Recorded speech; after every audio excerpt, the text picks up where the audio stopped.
Hello, English learners, and welcome back to Learn English Online. I am Liam. And I am Luna. Today, we're embarking on a very practical deep dive, our mission. It's all about mastering the English you need for a smooth, stress-free hotel check-in.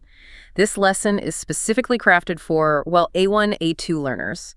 We want to equip you with really practical language skills you can use next time you travel. Absolutely. Think of this as your personal confidence booster for that next trip.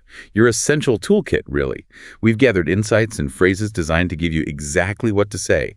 Make your check-in easy, efficient, and maybe even enjoyable. No more searching for words. Exactly. Our goal here is simple. Clear, step-by-step guidance, the essential vocabulary, and all those polite phrases you'll need right there at the front desk. By the end, you'll feel, completely capable, handling everything from confirming your reservation to confidently asking for directions, asking for your room. That's right. And we're not just, giving you a list of words. No, we're going to break down a real-world dialogue. We'll explain every important part and then give you simple patterns you can copy and use yourself. So get ready to feel prepared, definitely empowered for your next hotel stay. All right, let's set the scene for our first listen. Imagine you are Alex Kim. You've just arrived at your hotel, ready to check in. We're going to listen to his conversation with the receptionist now. It's at normal speed, just like it would happen in, a real situation. Okay, and as you listen this first time, please don't worry about catching every single word. That's not the goal right now. Instead, try to focus on the main ideas, like what is Alex trying to do? What info are the receptionist giving him? Just get the general flow. Ready? Let's listen. Hello. I have a reservation under Alex Kim. Welcome, Mr. Kim. May I see your passport? Sure. Here you are. Thank you. How many nights will you stay? 2 nights. Great. Will you pay by credit card? Yes. Is there a deposit? A small deposit only. Breakfast is from 7 to 10. What time is checkout? Standard checkout is 11. Would you like late checkout? Could I have late checkout at 12? Yes, noon is fine. Thank you. Could I get a quiet room? We'll do our best. Here is your key card. Room 708. The elevator's on the left. Perfect. Thanks. Enjoy your stay. Okay, so that was our first listen. What's really interesting there, I think, is how clear and sequential Alex's steps are. He confirmed his reservation, then provided ID, talked about payment, got details like breakfast, checkout, and finally the key card.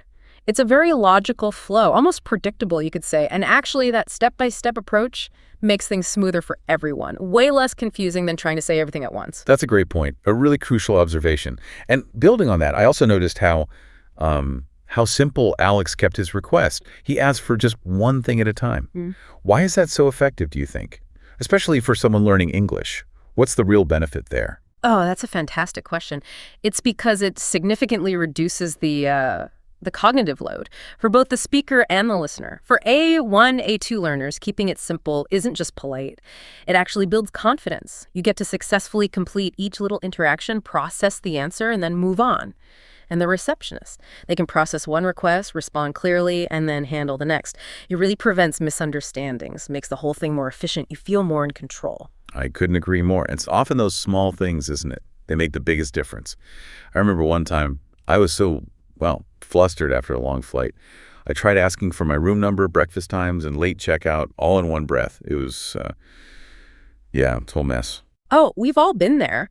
And, building on that, let's look at politeness. Pay close attention to that phrase, could I? Alex used it twice. Could I have late checkout? Yeah. And could I get a quiet room? That structure. It's like a little gem for learners. It works in so many situations when you need to ask for something politely. Could I have an extra pillow, or could I get a wake-up call? Yeah. It's a key takeaway. It'll serve you well, way beyond just hotel check-ins. You've hit on something vital there. It really is like a magic phrase for politeness. Okay, so we've heard the conversation, but what were those key words, the really crucial ones? Let's dive into our essential vocabulary section, because knowing these specific words will make a huge difference in your understanding and, your confidence. First up, reservation. Okay, a reservation means your booking is already in the hotel system. It's under your name. You booked ahead. So, for example, if you called last week and said, I'd like to make a reservation for 2 nights for Alex Kim, that's your confirmed booking. It means they're expecting you. All right, got it. Next, we have check-in. Pretty straightforward. This is the action. Arriving at the hotel, getting your room key. So when you walk into the lobby, go to the front desk, say you've arrived. You are checking in. It's the official start of your stay. You're there. Mm-hmm. Then there's deposit. Now, a deposit is usually a temporary hold on your credit card. It's not usually a final charge you pay right then.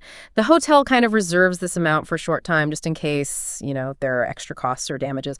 Don't worry, though. They usually release it back to you after you leave if everything's okay, so your card isn't actually charged unless there's a problem. Good to clarify that. And finally, a key card. This is that electronic card, usually plastic. It opens your hotel room door. It's not like an old metal key. You just tap it or slide it in the slot. It's convenient, secure, and it's what the receptionist gives you. Excellent. So now we have those essential words down. Let's look at specific phrases. Phrases taken right from the dialogue that you can easily, copy and use yourself. These are patterns you can practice right now. Adapt them for your own needs. Okay, let's start with how you begin the check-in. A very common, very clear phrase is, I have a reservation under Alex Kim. Or you could also say, I'm checking in. My name is your name. Go ahead, try saying that now with your own name. I'm checking in. My name is your name. That'll be. Practice it a couple of times. Getting that first line out smoothly really sets a great tone. It does. Now, for making polite requests, we heard Alex say, could I have late checkout at 12, please? And as we discussed, that structure, could I have, is super polite and really useful. Use it for lots of requests. For instance, could I have an extra blanket? Or maybe, could I get a quiet room away from the elevator? What's important is that could I, it just softens the request, makes it sound very respectful. You could even add please, could I please get that, for extra politeness. That's perfect. And what if you need something a bit more specific, say like a room on a higher floor or one with a view? How do you stay brief and polite without sounding, demanding? That's a great what if. You can simply add the request after your first statement, still using could I have or could I get. For example, I have a reservation under your name. Could I get a room with a view, please? Or could I have a room on a high floor? The key is keeping it a simple, polite question. You're letting them know your preference, not making a demand. I see. So sticking to that clear, simple structure really helps. Okay, Yeah. And when you need to find something, in the hotel, a really straightforward way to ask is, where is the elevator? You can use this for anything else too. Where is the restaurant? Or where is the swimming pool? Simple, clear, direct. Exactly. Now, I think we are ready to listen to our dialogue a second time. This time, it will be spoken very slowly. This is a fantastic chance for you to hear every word clearly. Really focus on pronunciation and practice shadowing. Try to say the words along with the speakers, match their rhythm, their sound. This helps build that crucial muscle memory for speaking English. Hello, I have a reservation under Alex Kim. Welcome. May I see your passport? Sure, here you are. Thank you. How many nights will you stay? 2 nights. Will you pay? By credit card. Yes. Is there a deposit? A small deposit. Breakfast is from 7 to 10. What time is checkout? Checkout is 11. Would you like late checkout? Could I have late checkout Yeah. at 12? Noon is fine. Thank you. Could I get wheat quiet room? We'll do our best. Here is your key card. Room 708. Elevator on the left. Perfect. Thanks. Here's your stay. Listening slowly like that, as you just did, it's really quite powerful for improving your comprehension. It gives your brain that extra time to process each sound, each word. And for you A1, A2 learners, actively shadowing, trying to speak along with it well, that's one of the best ways to prepare your mouth and tongue to actually produce these phrases naturally. It turns passive listening into active practice. I totally agree. It builds that confidence for when you actually have to speak. Okay, now for the fun part. Let's put it all together. Let's actively build your own personal check-in script. Think about your next hotel stay. Imagine it. Fill in your own details as we go. Picture yourself at the front desk, ready to confidently use these lines. You'll have your own conversation ready, personalized. Okay, let's guide you through each step. Use these example phrases. To start your check-in, you can confidently say, I have a reservation under your name. Or maybe, I'm checking in.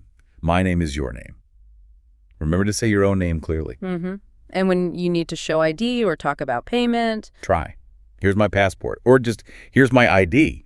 And for payment, I'll pay by card. Or maybe I'd like to pay cash. Okay. And asking for info. Use what time is breakfast? Or what time is checkout? You could also ask things like, is there Wi-Fi? Right. And for requests. Remember that polite phrase, could I have late checkout at 12? Or could I get a quiet room? Or even could I have a non-smoking room? And directions. Simply ask, where is the elevator? Or which floor is my room on? You might also need to ask, say, where's the gym? And finally, closing politely. A simple thank you or thanks for your help. A sincere thank you always makes a good impression. Fantastic. So now you have your own personalized phrases ready. Let's listen to a third and final version of the conversation. This time, it's more concise, a more natural flow.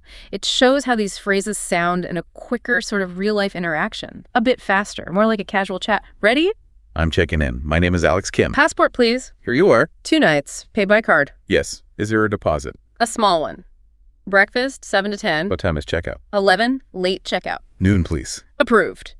Here's your key card. Room 708. Where's the elevator? On the left. Thank you.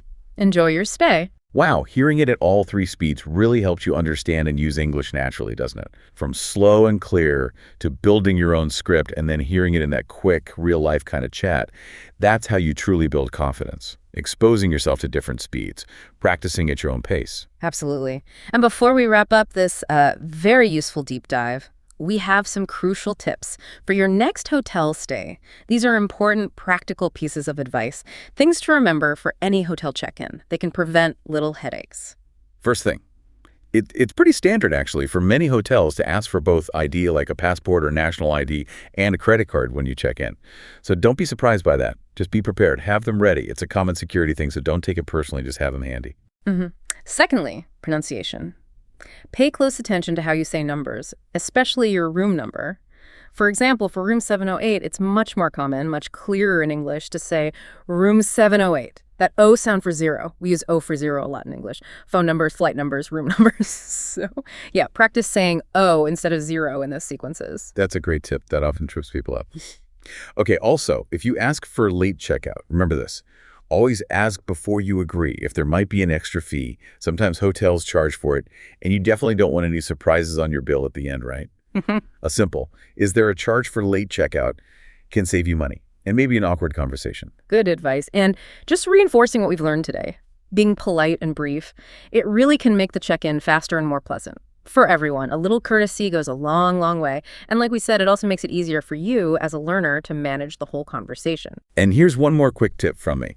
Once you get that key card, you might want to know where things are, the amenities. So don't hesitate. Ask about them. The simple, where is the gym? Or is there a pool? Helps you make the most of your stay. You've already practiced asking for directions, so use that skill. And there you have it. You've successfully navigated our deep dive into mastering English for a confident hotel check-in. You've learned the clear steps, the key vocabulary, and all those super useful phrases. You now have practical tools in your English language toolkit, ready for your next adventure. Now for your action step. Oh. Okay. Tonight, take 5 minutes. Write out your real check-in lines. Include your name, how many nights you might stay, how you'll pay, and one request you might have. For your next, maybe imaginary trip, then listen back to this deep dive and shadow the dialogue. Do it twice today. Really feel yourself saying those words. Get that practice in. Keep practicing these phrases in your daily life, even when you're not actually traveling. Imagine yourself at the hotel. Walk through the steps in your head. Consistent effort truly is the best way to improve your English skills and build that lasting confidence. Thank you so much for joining us on today's insightful deep dive. Yeah. We really appreciate you being here and dedicating your time to learning with us. And we'll see you next time on Learn English Online.